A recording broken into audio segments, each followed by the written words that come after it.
Yo, what's going on, everyone? It has been a hot minute. I'm back with another Bitcoin Elliott Wave analysis. It has been weeks since we did one. I hope everyone had a good time. Well, I'm sure you did, because Bitcoin is now trading at a much higher level since our previous updates.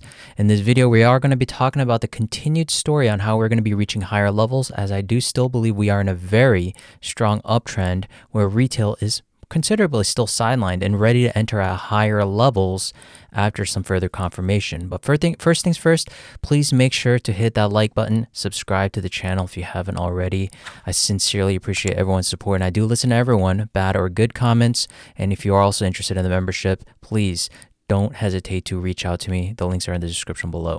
So let's dive right into the TA. The first thing I want to discuss is the continued possibility, like I said, of a strong upward impulse to the upside. For those that are new to the wave theory, we work in what we call 5-wave moves or 5-wave impulses or motive waves and 3-wave corrective pullbacks. These occur on all time frames, and right now on the macro time frame, we have been working with this 5-wave impulse idea for pretty much as long as I can recall, many months and more. But the general idea has been increasing in confidence and in traction, the most part from the past few weeks after we have breached that bullish level I have been also talking about from this green line. We breached it, and we are now doing a healthy corrective pullback on the shorter time frames. And it's quite entertaining to really see these short-term bulls and bears take a stab at each other, especially on social media. But the reality is, when zooming out, it really does show how emotional the bears and bulls are in this small local time frame ranges. But the most important thing is, when zoomed out, you can see that the trend is truly your friend until it isn't. And right now, if anything, the trend is going heavily in our favor as a bull, not because I want to be a bull, but because I have to be a bull from what the price action is telling us. And if the trend is bearish, which I do anticipate to happen at some certain time, but until we get the right red flags of a potential distribution and a signal for a bearish reversal, there's really no reason for me to be intimidated by any short-term noise. So that being said, the first scenario here is currently the primary idea that will be continuously monitored, and I do believe we are very well within reason in an uptrend. How we do it, it is entirely up to the markets, but I do believe we are ready to pop the lid off at some point and work for some kind of wave 3 to the upside as an extension. Now, an extension is just basically another strong 5-wave move within a wave 3 or any wave 1 or 3 or 5, but it's usually within a wave 3 that is assumed as the longest wave, and that's currently the case that we're seeing here. We're looking for this intermediate degree wave 3 as the strongest wave to occur, because we did talk about and discuss on why this wave 3 was a shocker in it being so short. So we're making it up for this larger extended 5th wave, and right now within that extended 5th wave, we are working in considerably the strongest wave of all. We will see pullbacks along the way like we did for the past week, but it's just going to be setting us up for limit orders to be triggered and pull us up to higher levels, outpacing any leveraged trader in the market right now. And it's retail market, it's an institutional market right now, and not a leveraged market until we actually get into the bear market. So again, you can see how this extension works in this diagram. You can see that we have this 3rd wave extension of a 3rd wave extension. Basically, we have a wave 1, 2. You can see here there's another 1, 2, 1, 2, 1, 2, 1, 2, 1, 2. Now, it's not going to be officially following exactly how this diagram is working. It's just in theory of the overall context and approach of how we should be applying the waves. And this is currently the best case scenario without being overly forcing the overall trend. I do think that this is well within reason that we're assuming a 5th wave extension is going to be happening. Now, again, why we are having this 5th wave extend is for numerous reasons. Like I said, number one, this wave 3 was a shocker because it was so short. I think a lot of people missed out here, which is also why I'm assuming that most of the people will be entering on this wave 3 at a later stage at higher levels, because they still want that confirmation, and they don't have that confirmation just yet, even though we have breached this all-time high. I think the sideliners would be more than happy to enter the markets at a later stage. That's just from a market psychology standpoint.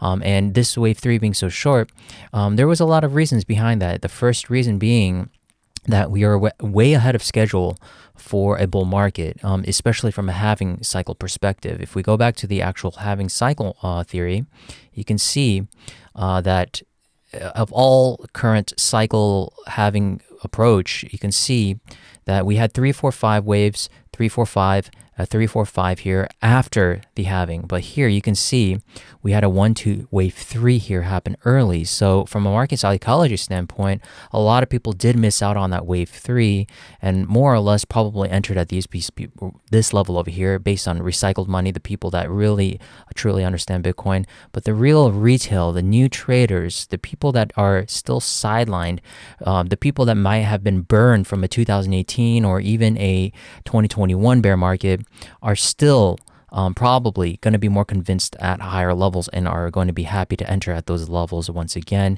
because they don't want to be missing out on this last move. And I think that's absolutely the case. And you can see here, we are missing that parabolic slope, this missing parabolic slope that usually occurs after a year of trading within a halving cycle post, meaning that we don't have the necessary slope. And if we just ended the bull market here, be very strange.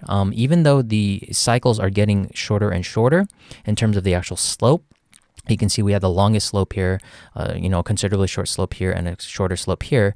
Having this short of a slope, it just doesn't make sense. And there's no reliable count right now other than adjusting this wave 5 and probably seeing that this is a wave 1-2 of a flat.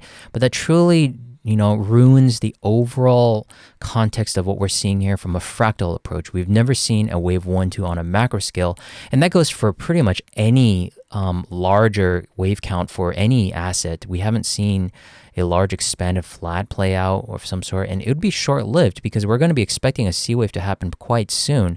And there's just real no approach, in my opinion, or at least from an evidence-based approach, that we're going for a larger C wave to the downside. So it just makes more sense to have this missing parabolic slope, and from an evidence-based approach, we can rack up or mount up as much evidence as we can, and there's more paramount evidence for higher levels than there is for a more downside level. I think right now it's just more of an emotional approach that the bears are trying to take advantage of, and that's why I'm saying I'm not intimidated whatsoever of what's happening on the local time frames, because I do know that the higher time frames is showing far more evidence. So that brings me on to what could be the lower local time frames. I think that's important to talk about. Once again, we do have some alternative scenarios, and again, the idea of this being a 5-way move to the upside, we can now zoom in and talk about how we're going to be achieving that larger move to the upside for that 5th wave to continue. We discussed the possibility in our last video of working in a wave 1-2-1-2. Again, zooming in, we are now on the 4-hour time frame. I think this is a very, very important time zone that we're going to be looking for in terms of the actual support levels. And as you can see, we have some heavy Fibonacci confluence here based on this wave 1-2 being created. It's very likely that this wave 1-2 is now complete, where this B wave was a triangle. We had a large consolidation here, a contracting wedge here, eventually resolved to the downside, which we also expected.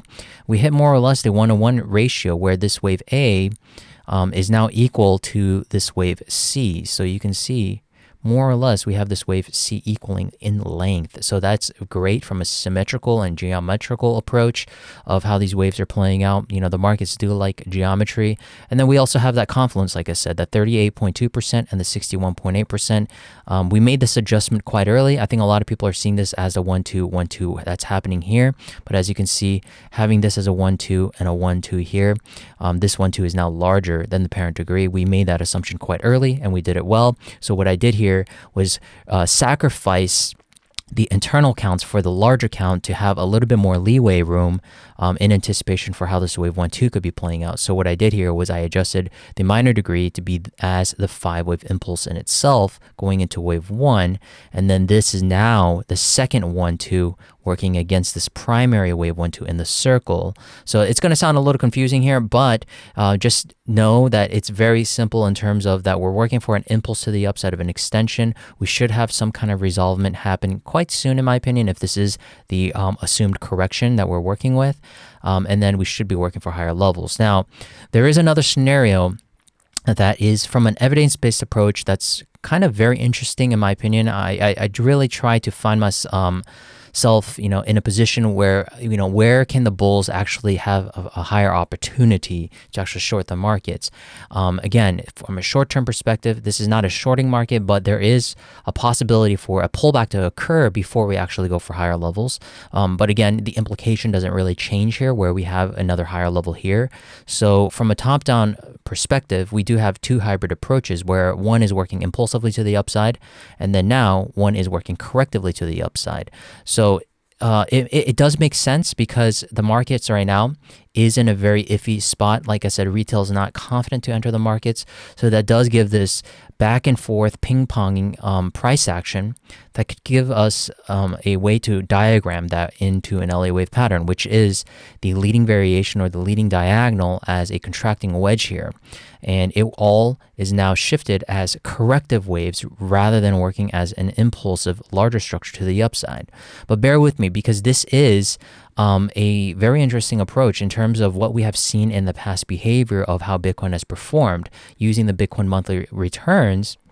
You can see that the month of September, if we're assuming that it has been overwhelmingly bearish in the month of September, we could be expecting the month of September to actually go for a correction. So this would be a very interesting approach. I will be increasing my conviction as we start to reach these higher levels and once we start retesting this trend line. Because again, both scenarios are still leading us to the upside. But again, will this be a first or will this just be another fractal where we're going to be working for a corrective move to the downside? That is a possibility. And because of that, we shift everything as corrective three waves. Now, this is where the internal counts start to make a little bit more sense, where we don't have to make the sacrifice for a larger wave 1, 2, 1, 2, because arguably, subjectively, having a 1, 2, 1, 2 assumed this early without real paramount evidence from the fundamental side of things can be a little bit too early to assume. So what is a safer way to assume a possible Elliott wave pattern? Well, this would be the way where you can start, taking profits at these levels over here around $130,000. And just assume that this is going to be working for a corrective pullback, and then you can work up more positions as we finish up that wave 1, 2 of a larger degree. So how would this fit into that larger count? Well, as you can see, I have it drawn out here where it would be eventually working in the same kind of realm of what the first scenario is showing us. You can see that fifth wave extension, it's all basically working in the same primary idea of higher levels. It's just that we have this one bout of time where this pullback is going to be happening, and then we still go up for a larger, higher level. And what's ironic about this first pullback is that it leads us up to even higher levels at a later stage. It's setting the stage for what could be even a stronger impulse to the upside. Now, again, this is where the irony actually plays out, because if we're looking for a pullback right now for this September idea, it's setting us up higher than what it is showing for this potential impulse to the upside, where it might just end around this level over here. So this could really even potentially bring us up into the $300,000, $400,000 range before actually going into a bear market. So take that with a grain of salt. Both ideas is still leading towards the upside. It's really just about how you want to be positioned in the markets, where your risk management is going to be occurring, and the markets are ultimately going to be right.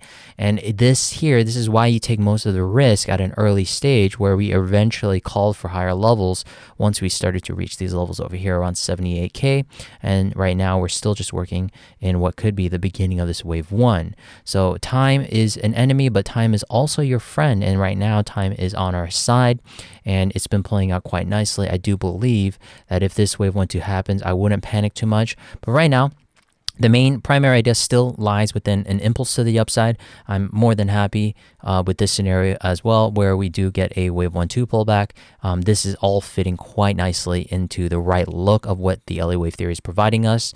And with the theory in itself, I do think that there's really no bear market scenario other than a possible flight idea here. But again, you're assuming very boldly and very risky, in my opinion, that this is an absolute top, where we now have a completed 5-wave move up, and now you're assuming, which has never happened in the history of Bitcoin, a wave 1, 2 of a flight idea to occur. So you're assuming this was a 3-wave structure to the downside, this as a 3-wave structure to the upside, and now a 5-wave move to occur, and you're now have to convince me that some kind of black swan event of some sort is going to be happening and we're moving to the downside. So this idea is completely out of my reach in terms of the logical approach. So both logical approaches, the most logical approach where bears might actually have a chance is this second alternative idea of a diagonal playing out. But again, it's still setting us up for what could be a massive move to the upside. And in my opinion, this is the primary idea still going forward. Everything is looking great. Whatever pullback we have, it's all noise in my opinion. I'll be making sure to update it. So please make sure to hit that like button. People don't like these Bitcoin video updates. I'm not sure why. And more are interested in the XRP and altcoins. Understandably so. I totally understand because the markets are interested in altcoins. This is an alt season market. So that being said, if you are interested in seeing an XRP or even a Litecoin or Bitcoin Cash or Dogecoin or Solana even or ADA, hit that like button. Tell me what coins that you're interested in the comment section below. And again, we do have a Discord and also a Patreon membership if you're interested in getting some more in-depth ideas weekly and on a daily basis. The links are in the description below. Thank you very much. I will see you guys in the next video. Have a fantastic rest of the week. Bye-bye.